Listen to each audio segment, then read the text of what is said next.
came because we literally took the square root of all the y values to linearize it. So what we really have to get that linear set of data is the square root of y. So, Caleb, what did you just say? I need the inverse. What's the inverse? So square it.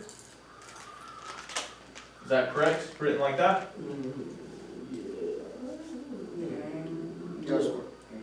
You got square both.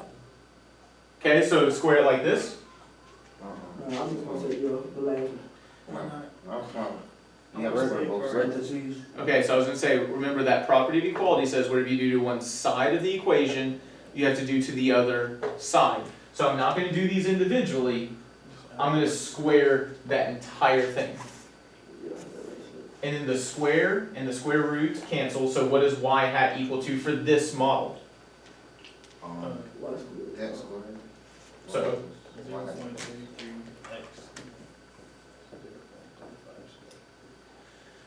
so I want you all to get your models. But before you start doing that, so we already have this part answered. Now I want you to each get your own model. But before you do that, I want to point this out.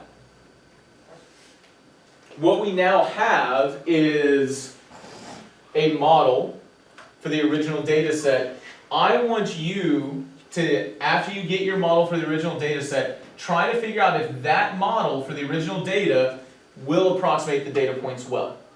So if you have a model for the original data set, how are you going to go about to check that model to see if it works well?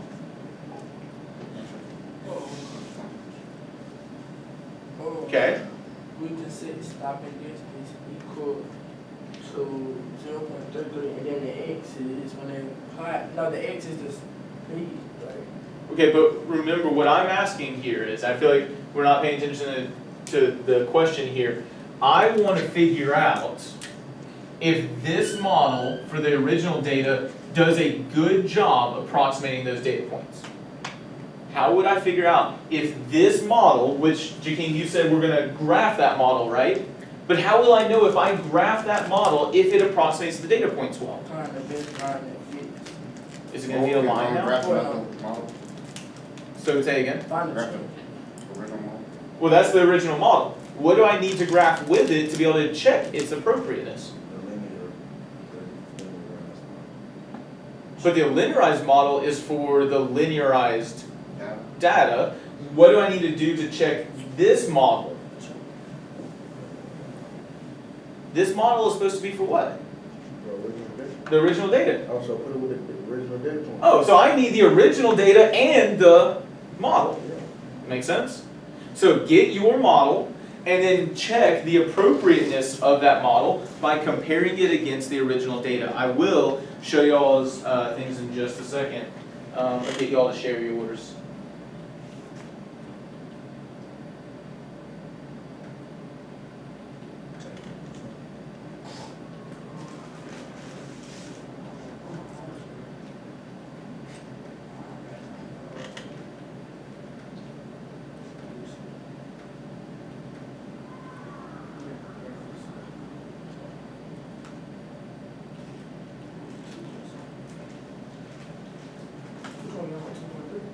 You should be on 2.3, which I see, so like, let's look at Keyshawn's right now.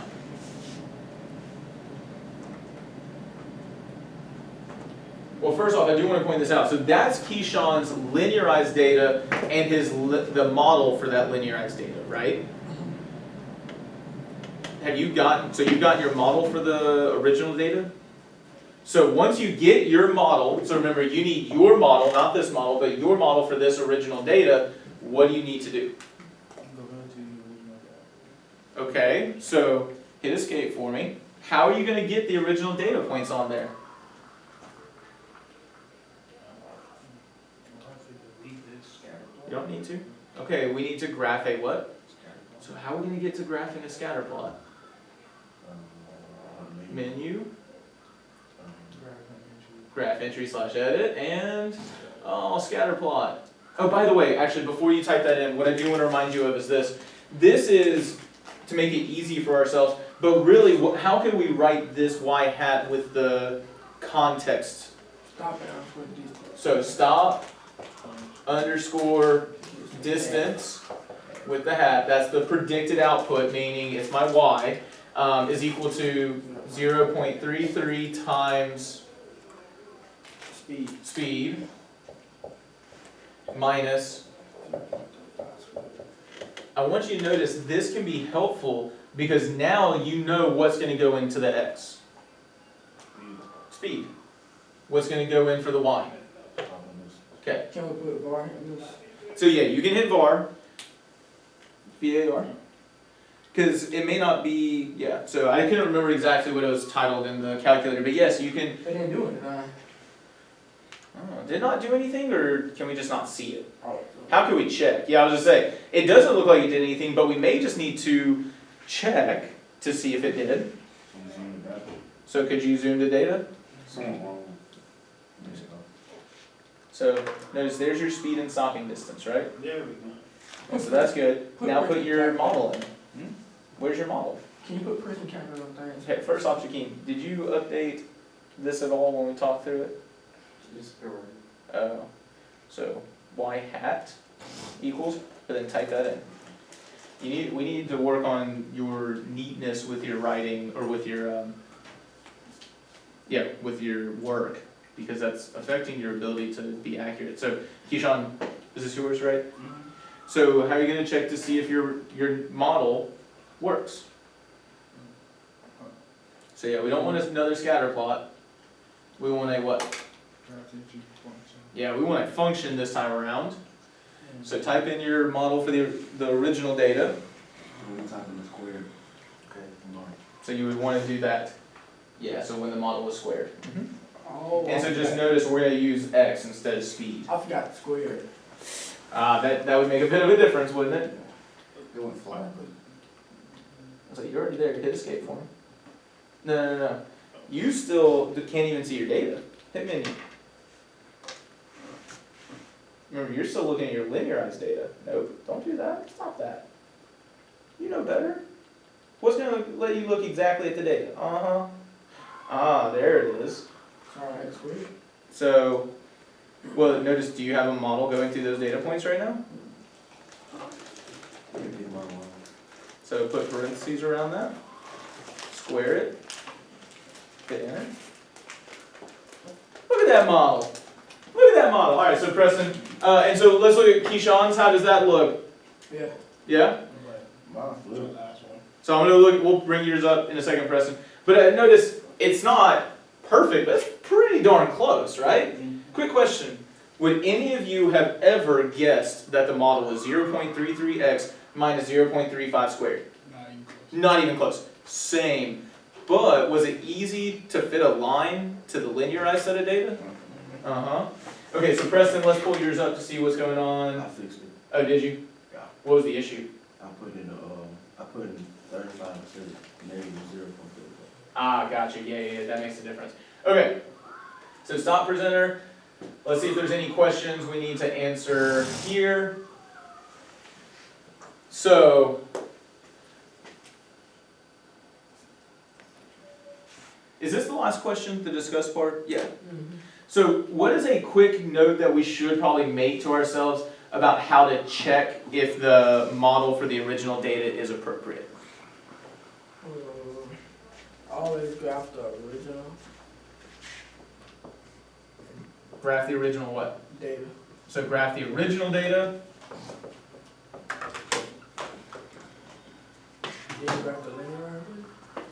Did we need the linearized data to check to see if our model was correct? So the original data points. And then the function. And what is that function called if it's approximating those data points? And the Model. Remember, it's a model.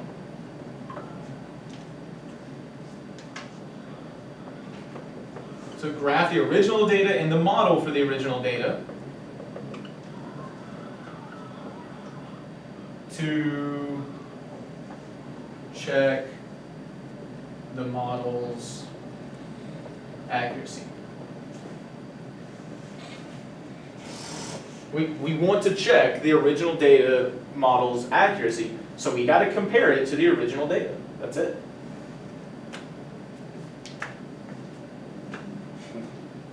Is that fair? Does that make sense?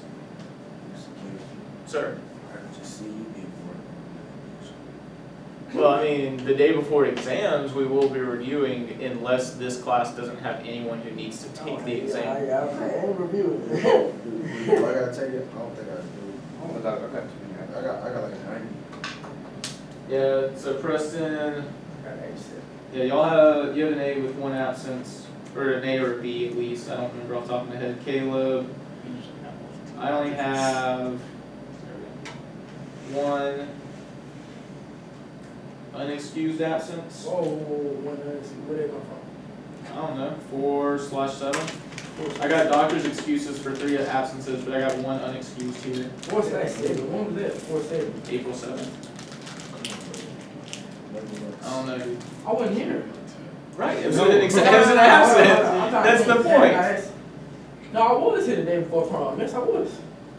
I have you as The absent. day, because you remember I was in here and I kept telling you, I said, we got our mind on prom, we not working. Oh, yeah, I That remember was the that. day before prom. That was the day of That prom. was the day before prom, because I was telling you, we not doing any work tomorrow. Was the 8th prom? Yes. I mean, I have you as absent. I mean, regardless, you have a B, so, and you could easily pull it up to an A, which means you're allowed to have 2 or 3 unexcused absences. Jakeem, you want me to Right now, look you yours? gotta take it. I Oh. do. Jakeem, right now I have No, you one at unexcused. one I absence. never taken the exam. I ain't taken the exam since I've been in high school and middle school. Keyshawn, I should have too. Oh, you're on the borderline. I should have Oh, yeah, you can't get some on there without an excuse. I don't have Keyshawn as any Okay. absences. I've got a school activity, I've got you with 2 doctor's excused absences. Yo. Yo. You have one. Come in, boy. What grade you gotta have? A C. Miss Borson marked me absent on the same day, Mr. Kenny. Interesting. So maybe you were absent. I know what it was. What? The day before prom was field day. It was field No, day. it wasn't. Yes, it was. was. That's exactly what it was. And I I came remember in getting and got dumped my that day. literature for all from you. And he That's left. exactly what it was. And I had to go back. A lot of people don't. That's Gotcha. exactly what I remember it getting was. See, I had you as a school activity earlier. Exactly. I knew I wasn't tripping. Okay. Well, remind me of that if it comes to be an issue. I don't think it will. Alright. So, we are moving on to task 3 so we can get some more practice with this. So go ahead and go to page 3.3, read through the context. Once you read through the context, what's the first thing you should probably do? Determine your, Turn the input and output. Alright, we need to pay attention to those variables, right? So go to 3.2. Or 3.1, sorry. Pay attention, determine your variables. Dog. You're not even looking at the calculator. I was saying, I'm trying to figure out what.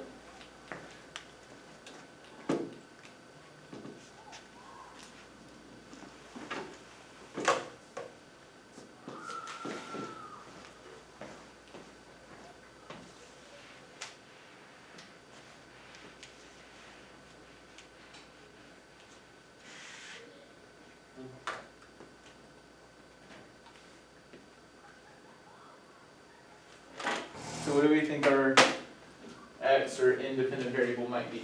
The independent is the revolutions per minute, RPMs. Y'all agree? Because the tachometer, the speed depends on the revolutions per minute. I think the speed.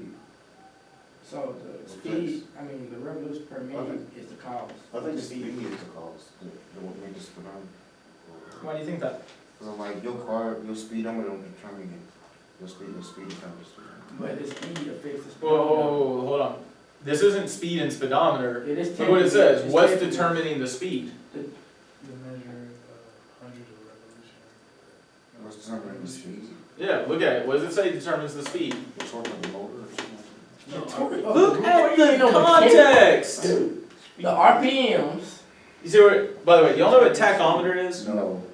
Okay, have you ever looked at your car? There's both the speedometer, which shows your Yeah, it's speed, the and there's that thing that has the RPMs on it. No. Okay, look at the dashboard on your I car see the when you little get in. RPM. I don't look, I don't look at that. Now, when you- That thing is called the tachometer. It's the revolutions per minute. That's the thing where there's the red lines at the end, because if you rev it up too much, it's how you blow out your engine. That's cool, cause like, I like to make it go all the When way. you use powder Oh, sugar, sure. it go they affects the RPM. So the tachometer is determining the speed. So So the speed, who's both wrong? well, no. What does the tachometer measure? The speed. No. The tachometer is measuring the RPM. RPMs. Notice tachometers determine the speed of the boat by measuring the hundreds of revolutions per minute. So the tachometer goes with the RPMs. So the revolutions per minute are determining the Speed. Oh. speed. Speed. I said that already. I know, but not everyone was there. Look, I also want you to pay attention to the way the variables are set up. What's the first variable here? RPM. RPMs. Usually independent variable comes first, then the knots, which we measure speed for boats in knots, the knots are there. So cause and effect. So cause and effect. So work with each other on, so the first thing says, apply some operations to the dependent variable that you think might linearize the data. You don't just have to play around with it, you might be able to find a more efficient way to do it. And then choose one operation you think linearizes the data best. So work with each other. I'm gonna be here supporting you, but we need to do this somewhat quickly because we need to try to finish this lesson. The other class already finished it, and my next class will probably finish it. We're a day behind. I don't know what you just mumbled. He said, we're not gonna finish it. Not with that kind of I said attitude. Cam, they're not gonna use it. I didn't say it was. They're already on to this lesson, or this task in the lesson. So come on. So play around with it for a little bit first, but then talk it out with each other.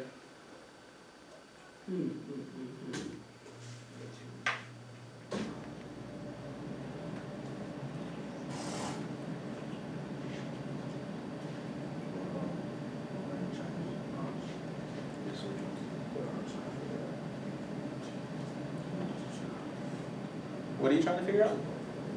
Rate change, I'm not certain that Oh gosh, y'all making that way harder than it has to be. At least Caleb is. Try 3.77 on R. Hey, hold on, let's pause for a second, because I feel like we're forgetting the efficient way to do this. Don't you remember that there's a way, right. Oh, yeah. Why don't you go over to D1, so we don't want it under linearize, because that's when we've linearized the data, so go over to column D, and what are you gonna hit first, before that? Equals, you gotta start with an equal sign. Wait, which one we do it at? So, I would do it here, I wouldn't do it under linearize, but hold up. You just typed in D2. D2 is this cell right here. Is there anything in D2? If you take B2 and you subtract B1, it'll give you how much was added there.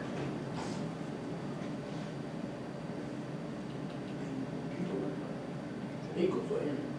Have to have an equals first. So, click inside of it. Yes.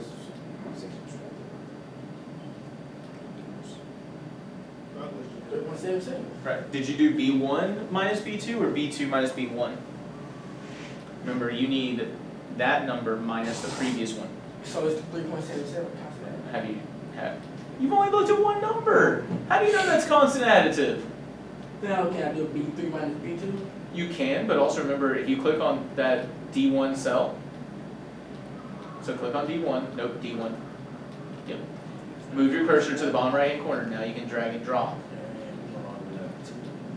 Not constant.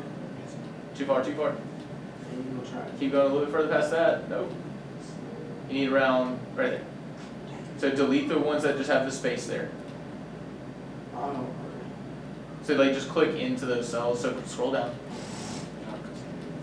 It's definitely not constant additives. Yeah, delete those spaces. Yeah. So if it's not constant additive, what are you going to do next? I'm trying to see if it's really See if it's a linear additive, right? So look at those next set of differences. how do I delete those? Don't.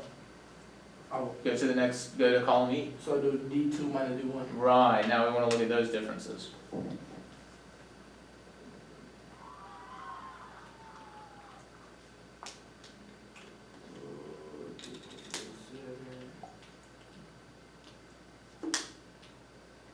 Yeah, you're probably gonna wanna scroll, or,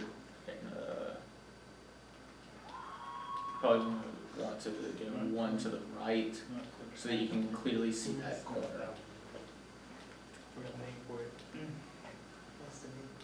I can stop at 8, right? Hold on, I will point this out. Well, go until you get to spaces. This goes further down than this. Because if you look over here, you see how there's more data right there?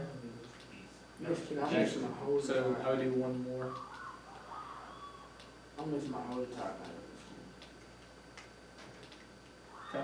Now go to the next column. How'd you mess it up? Gee. Language. I said Equals. Oh, you see how you didn't go back up to the top? You want the D2 minus D1 there. But D1, D2. So D2 minus D1, because the whole thing is you want to find that difference. Enter. Now that's what you want to drag and drop. This is what Okay. Watch what's about to happen. It's going to ask you a question in a second. Oh, it didn't. It just, see how it just filled it in for you? So you delete that, delete that. All right, now you Yeah, I'm finna go on for too long. And I'm telling what it is. Can you really talk about it? I'm finna get put in the hill. Now, what are they doing out there? Basketball? Yeah, they're playing. Say it one more time, Jakeem. This is a quadratic. So do y'all think it's a quadratic function? I don't know. Let's look at what, so this is Preston's set of information. So column D, remember that's the first set of differences, very clearly is that constant additive? No. Look at the second column right here. Is this constant additive? No. No. Now, here it's not either, and I do need to work on this data some. Notice that's definitely not constant additive, but like, oh, right here, that is pretty constant additive. I need y'all to remember something. Is data ever going to be perfect? No. So it's never going to be perfectly constant additive. Even the fact that we have 0.48 here is pretty good. So if we're looking at this as constant additive, that's just a guess. That would make this right here linear additive. And so this rate of change right here would be quadratic additive. So what type of function might this be? Cubic? Okay, so now go back over to column C where we can linearize, right? What are we going to do to linearize the knots? Take a cube root. Ah, we have cubic, so maybe try a cube root there. Well, I can do it in that spot right now. Yeah, so notice this is to just help us do one cell minus another. This will do it to the entire column, right? I put it in that little box right now. Yes. So You see right here where it says equals? Yeah. You would type equals here. So yeah, Preston, go ahead and hit that equals. Notice how it's literally got, and I do want to point this out, linearized. That's the variable, right? Pause for a second. I want to point this out, Jakeem. Look, I've talked about this. I can't remember if I mentioned this class, but I've talked about this before. What does a colon do? It's evidence. It defines. Whatever comes after a colon clarifies, defines, or explains what came before it. So we're defining linearize as this. So what are we going to do? You said take the cube root. What button are we going to press to take the cube root?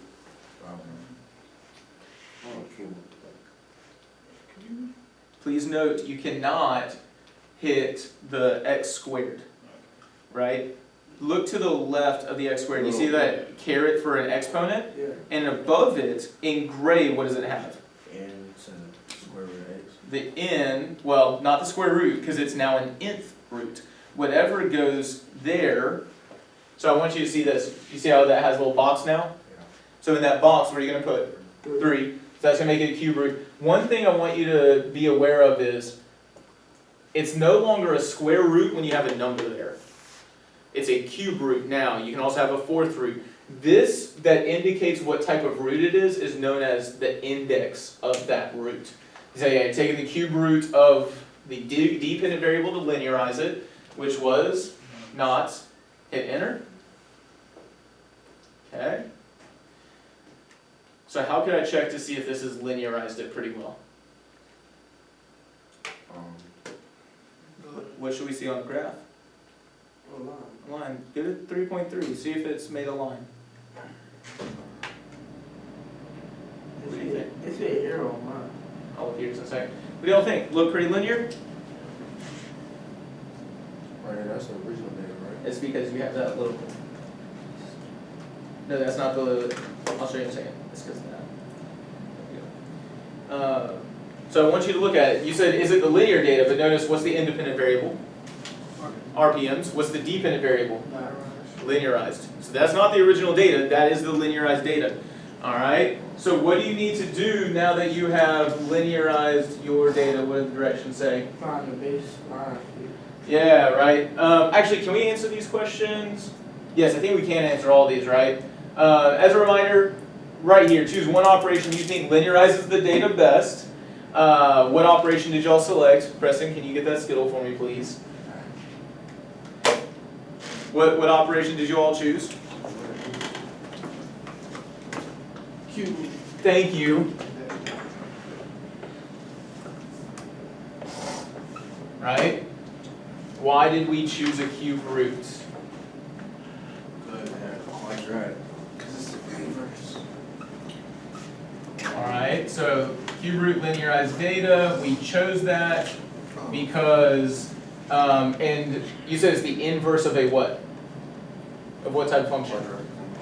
Not a quadratic, a cubic, and Preston, we want to include the detail, what did we see that told us it was cubic? The quadratic act rectangle. There we go, right? So, cube root linearized data because we predicted a cubic shape based on an approximately quadratic, you get over there? Additive rate of change. Alright, cube root and cubic are inverses.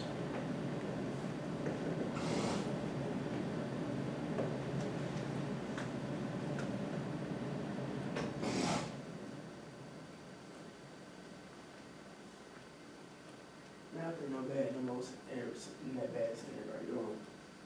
It is a little bit easier. Cause it was added to the folks. I'll say this, third block's rough to teach because they're not as naturally invested as you two are, or you four are, a second block. You work harder. You're more intrinsically motivated. I ain't gonna lie. I ain't gonna miss it though. Do what? You shall finish something? I'll do math, but man, English, I can tell it all day I long. don't like English. I So- like math better. Again, what other operations did you attempt? None. And why didn't we? Because we looked at the rate of change, right? So you didn't have to test any other out if you know what the rate of change was. What are you doing? Jakeem's just a little antsy. We almost got flat. It's 11, I mean 10:40. I'm on my phone, I tell what time. 10:40. Why do Got you- about 20 minutes left. I know. Why do you think other operations did not linearize the data as well, or why would they not linearize the data as well? They're not inverse function. Because they're not the inverses, right?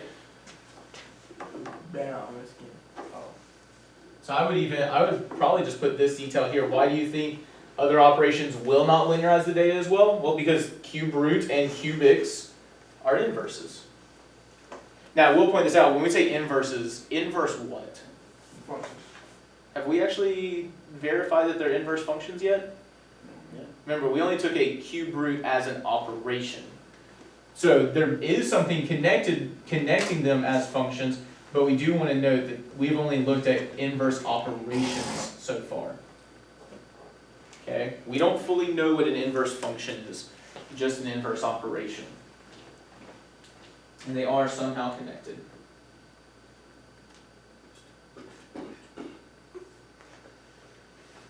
Alright. So now, at this point, you should be able to do the last two questions pretty easily, based on what we did previously. So, I want y'all to work individually, and we'll discuss in just a couple minutes. I wrote in the wrong place. Oh, I got you. Can I erase what's up there then? Yeah. Or do I need to leave it? Definitely. So no, so the cube root and cubics are inverse operations. That's the only part that goes down here. Okay, so move to that page 3.3. Fit the linear function to a linear model to the data, and tackle these two questions doing what we've already done a couple times. I'm gonna let it grip it. Well, look right here. You were accidentally moving that around. You had accidentally grabbed the label. Yeah.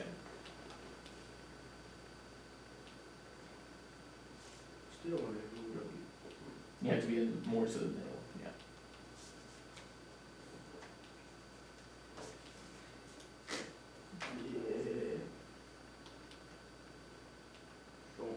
Yeah. All right.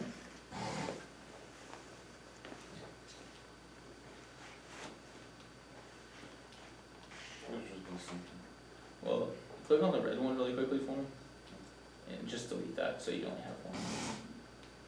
There you go. So just focus on that one. Oh, this is not one. Oh, this one.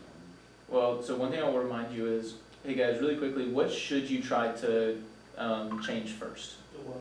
The y-intercept. I would always do the y-intercept first. Look, you're never going to be able to hit those points down there because the y-intercept is too high. Translate it down so that you have an appropriate y-intercept. Then you can rotate it up to change the slope to fit those other points. Start with your y-intercept, okay? And so if you're good with that, that's your model. Have you done the next question? No, Okay. By the way, also, don't forget, should you leave it as just y hat and x, or could you rewrite that linear model to really have the context in there? Let's get that context in there, because it's going to help you if you practice doing that now. What is The water speed, the water not? So the speed. Remember, the knots was the speed. Oh, yeah. So you could do it, you could either say the knots predicted, or you could say the speed predicted. Yeah, I think, well, there, but remember, knots is just a unit of measurement for speed. Oh, I'm talking about RPM. RPMs is your x, your independent, yeah. So like, Or knots. Right. so like keep on you want and then I see equals 0. Right up on the board. Erase what's there and write it up on the board, we'll discuss it.